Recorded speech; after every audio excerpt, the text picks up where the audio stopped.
Welcome to SVRK 9 news channel. ఈ రోజు గురు పౌర్ణమి సందర్భంగా ప్రముఖ సాయిబాబా మందిరంలో ఉదయం 4 గంటల నుంచి ఆలయంలో ప్రత్యేక పూజలు నిర్వహిస్తున్నారు. కాగడ హారతితో మొదలుకొని బాబా గారికి అభిషేక మహోత్సవం అత్యంత వైభవంగా నిర్వహిస్తున్నారు. మరియు భక్తులతో సహస్ర కలశాలతో బాబా వారికి అభిషేకం నిర్వహిస్తున్నారు. ఈ కార్యక్రమానికి గౌతమ్ రెడ్డి ఆలయ గౌరవ అధ్యక్షులు మరియు ఆలయ అధికారులు అభిషేక మహోత్సవంలో పాల్గొని భక్తులకు సహస్ర కలశాలు అందించడం జరిగింది. గురు పౌర్ణమి సందర్భంగా భక్తులకు అన్నదానం కూడా ఏర్పాటు చేశారు. ఆలయానికి ఉదయం 5 గంటల నుంచి భక్తుల భక్తి శ్రద్ధలతో అధిక సంఖ్యలో రావడం క్యూ లైన్ లో గమనించగలరు.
గురు పూర్ణిమ అంటేనే ప్రజల్లో ఒక రకమైనటువంటి ఉత్సాహం, మరో రకమైనటువంటి భక్తి భావం కలిగేటువంటి స్థితి కలుగుతూ ఉంటుంది. దానిలో భాగంగానే విజయవాడ నగరంలో ముత్యాలంపాడులో వెలిసినటువంటి ఆంధ్ర షిరిడీగా పేరుగాంచినటువంటి ఈ బాబా మందిరం నందు ఈ గురు పూర్ణిమ ఉత్సవాలకి సంబంధించి విశేషమైనటువంటి విధానంగా జరిగేటువంటిది కార్యక్రమం. 4 గంటల నుంచి ప్రారంభమయ్యేటువంటి కార్యక్రమం రాత్రి 10 గంటల వరకు కూడా నిరాటంకంగా జరిగేటువంటి దీనిలో అధికారులు, జడ్జెస్, ఐఏఎస్, ఐపీఎస్ ఆఫీసర్లు, ఇదే కాకుండా భక్తజనం యావత్తు కూడా పాల్గొనటం అనేది జరుగుతుంది. సుమారుగా ప్రతి సంవత్సరం కూడా ఒక 25,000 మందికి అన్నదాన ప్రసాదం చేసేటువంటి కార్యక్రమం కూడా జరుగుతుంది. 4 నుంచి కార్యక్రమం ప్రారంభమైతే కాగడ హారతి బిగిన్ చేసుకుని విష్ణు సహస్రనామాన్ని ఏర్పాటు చేసినటువంటి దాని ప్రకారంగానే 9 గంటల తర్వాత మాత్రం జీడిపప్పుతో ఈసారి అభిషేకం చేసేటువంటి కార్యక్రమం తీసుకోవటం అనేటువంటి జరుగుతుంది. అదేవిధంగా బాబా మందిరంలోని సహస్ర కలశాభిషేకం అనేటువంటి విధానాన్ని తీసుకుని అందరూ కూడా ఆ అభిషేకాన్ని పూర్తి చేసేటువంటి ప్రతి ఒక్కరు కూడా బాబాకి స్వయంగా అభిషేకం చేసేటువంటి కార్యక్రమం కూడా ఈసారి తీసుకోవటం కూడా జరిగింది. ప్రతిసారి కూడా ఆ రకమైనటువంటి తీసుకోవటం జరుగుతా ఉంది. దీనికి సంబంధించినంత వరకు కూడా ఈ గుడి దినదినాభివృద్ధి చెందడానికి కారణం ఇక్కడ వచ్చేటువంటి భక్త జనానికి అందరికీ కూడా ఒక నమ్మకం, ఆ నమ్మకాన్ని ఇంత దాకా తీసుకురావటం అనేటువంటి జరిగింది.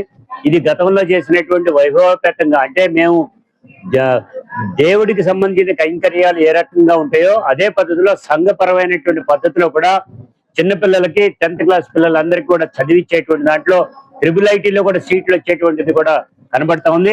మొత్తం అందరికీ కూడా ఫీజులు కట్టేటువంటి ఇది కూడా తీసుకుంటాం. ఎక్కడైనా కెలామిటీస్ జరిగితే ఆ కెలామిటీస్ లో ఈ బాబా మందిరం ద్వారా ఆదుకోవటం అనేటువంటి జరుగుతూ ఉంటది. ఇవే కాకుండా ఐ క్యాంపులు, మెడికల్ క్యాంప్స్ ఇది చేయటం అనేటువంటిది కాకుండా నిత్యం అన్నదానం జరిగేటువంటిది. ఈవెన్ కోవిడ్ టైంలో కూడా ప్రతి నిత్యం కూడా 2000 మందికి భోజన సదుపాయం అంటే అన్నప్రసాదం చేయటం అనేటువంటి జరిగింది. ఈ రోజున పెద్ద ఎత్తున ఆ కార్యక్రమం కూడా తీసుకోవడం జరుగుతుంది. భక్తజనం అందరికీ కూడా తెలుగు న్యూస్ ఛానల్ అయినటువంటి సిటీ ఛానల్ ద్వారా అందరికీ కూడా మరొకసారి శుభాకాంక్షలు తెలియజేస్తున్నాం. ఈ రోజు భక్తులకు అన్నదాన కార్యక్రమాన్ని ఏర్పాటు చేశారు. సుమారు ఎంతమంది రావచ్చని మీ అంచనా?